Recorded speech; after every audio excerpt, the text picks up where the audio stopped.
Kapurai bridge પર કાપડ ભરેલ ટ્રકમાં આગ લાગવાનો બનાવ બન્યો હતો। ઘટનાની જાણ ફાયર બ્રિગેડને થતા ફાયર બ્રિગેડ દ્વારા આગ ઓલવી હતી। ફાયર બ્રિગેડના જણાવ્યા અનુસાર હૈદરાબાદથી ટ્રકમાં કાપડનો જથ્થો લઈ શેખ મોહમ્મદ અમદાવાદ તરફ જઈ રહ્યા હતા। દરમિયાન કપુરાઈ બ્રિજ પાસેની ટ્રકની બેટરીમાં શોર્ટ સર્કિટ થવાથી એકાએક ચાલુ ટ્રકે આગ ભભૂકી ઉઠી હતી। આગ કપડાના જથ્થાને પોતાની લપેટમાં લેતા ટ્રક ડ્રાઈવરે સમય સૂચકતા વાપરીને ટ્રકને રસ્તાની બાજુમાં ઊભો કર્યો હતો અને સહી સલામત ટ્રકની બહાર દોડી આવ્યો હતો।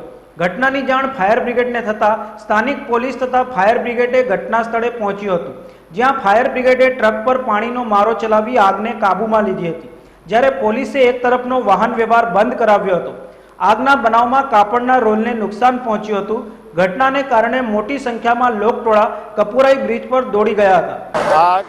હાઈવે પર કપુરાઈ ચોકડી જે કહેવાય છે, એનો જે ઓવરબ્રિજ છે, ઓવરબ્રિજની ઉપર એક ટ્રકની અંદર કાપડના રોલ છે, એટલે રોલ ભરીને આ ટ્રક હૈદરાબાદથી અમદાવાદ જઈ રહી હતી અને એમાં ટ્રકમાં નીચેના ભાગથી જે બેટરીનો ભાગ આવે ત્યાંથી શોર્ટ સર્કિટ થવાથી આગ લાગી ગઈ।